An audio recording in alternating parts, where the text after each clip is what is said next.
Hi guys, welcome in this new video. आज हम बात करेंगे कंडीशनल फॉर्मेटिंग पार्ट टू की। पार्ट वन में हमने सीखा था गाइस यहाँ पे आपके top bottom rules and highlighted cells rules के बारे में। आज हम बात करेंगे data box, colour scales, icon sets के बारे में, क्लियर रूल्स के बारे में। यहाँ पे कुछ डाटा है।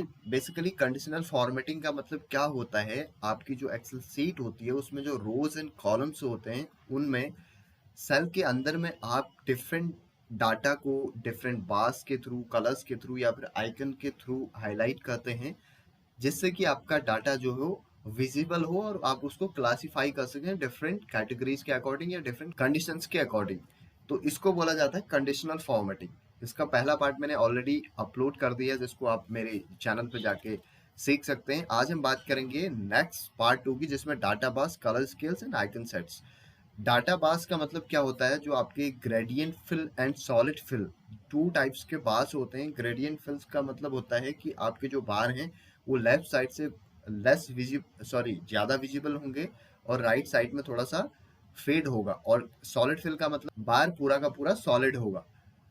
तो मान लीजिए यहाँ पे एक सब्जेक्ट है, सब्जेक्ट वन का कॉलम है जिसको मैं सेलेक्ट करता हूँ और कंडीशनल फॉर्मेटिंग में जाके डाटा बार्स में जाके ग्रेडियंट फिल एक बार लूंगा, तो आप यहाँ पे देखेंगे वैल्यू जितनी ज्यादा बड़ी है सेल के अंदर में, उतना ज्यादा आपका बार क्या है, पूरा का पूरा सेल को कवर कर रहा है। वैल्यू जितनी छोटी है बार उतना कम है, यानी कि वैल्यू जितनी ज्यादा होंगी बार उतना आपका पूरा का पूरा जो सेल है उसको कवर करेगा। जिससे ये पता चलता है बड़ी वैल्यूज के लिए बार का जो साइज होगा ज्यादा बिगर होगा और छोटी वैल्यूज के लिए साइज कम होगा। अगर मैं यहीं पे मान लीजिए इसको हटाता हूँ और मैं लेता हूँ आपका सॉलिड फिल। सॉलिड फिल का मतलब होता है कि आपका जो बार का साइज होगा वो एक जैसा होगा, कहने का मतलब है वो फेड नहीं होगा कहीं से भी। तो आप यहाँ पे देखेंगे ये सॉलिड फिल है, यहाँ पे भी सेम है, सिर्फ बार का जो स्ट्रक्चर है यानी कि जो उसका पूरा का पूरा स्ट्रक्चर है वो सेम है। वो कहीं से या कहीं से डार्क नहीं है, पूरा का पूरा सॉलिड है। और वैल्यू जितनी बड़ी हो बार का साइज उतना बड़ा होगा। अब हम बात करेंगे सेकंड ऑप्शन की, जिसमें आपका आता है कलर स्केल्स। कलर स्केल्स का मतलब बेसिकली क्या होता है, आप कहीं पर आपको टेम्परेचर शो करना है या फिर किसी डिफरेंट डिजिट्स को डिफरेंट कलर्स में शो करना है, तो उसके लिए आप कलर स्केल का यूज करते हैं। कलर स्केल में मैं पहले वाला एग्जांपल लेता हूँ। इसमें आपको नीचे लिखा हुआ भी आ रहा है, apply a colour gradient to a range of cells. The color indicates where each cell values falls within that range. अब यहाँ पर आप देखेंगे ये जो कलर स्केल्स है इसके अंदर में आपको जो डिफरेंट वैल्यूज है वो डिफरेंट कलर से दिख रही है। यानी कि जो वैल्यू जितनी बड़ी है वो ग्रीन से शो होगी, उससे छोटी वाली आपकी येलो से शो होगी, फिर वो किसी अदर कलर से शो होगी। इस तरीके से ये ऑटोमेटिकली डिफरेंट जो वैल्यूज है उनको डिफरेंट कलर से ये शो कर देगा।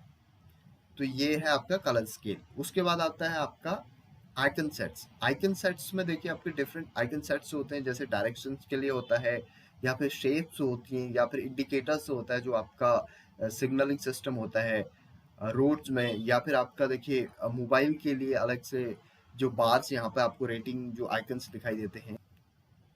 ये थर्ड सब्जेक्ट जिसमें मान लीजिए मैं कुछ आइकन्स का यूज करता हूँ, आइकन सेट्स का, जिसमें डायरेक्शंस के लिए कुछ आइकन सेट्स हैं। डायरेक्शनल वाला मैं लेता हूँ, ये वाला लेता हूँ।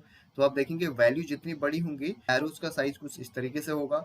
वैल्यू छोटी होगी तो एरोज का जो इंडिकेशन होगा वो नीचे की तरफ होगा। एरोज अगर इक्वल है तो एरोज का जो इंडिकेशन होगा वो सामने की तरफ होगा। तो इस तरीके से आपके क्या है, ये डायरेक्शंस के लिए जो भी आपके आइकन्स यूज होते हैं वो है। मान लीजिए आइकन सेट्स के अंदर में ही मैं मोबाइल सिग्नलिंग वाला लेता हूँ।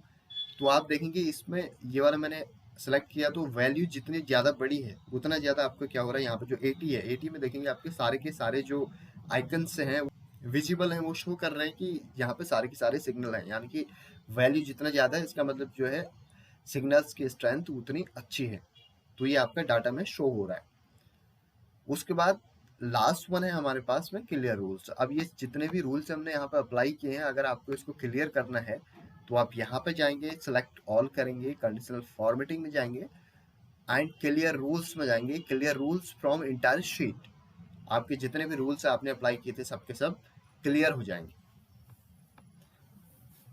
ये था आपका conditional formatting part to. I hope you enjoyed this video. If you enjoy, please subscribe and hit the bell icon. Thank you for watching. Bye bye.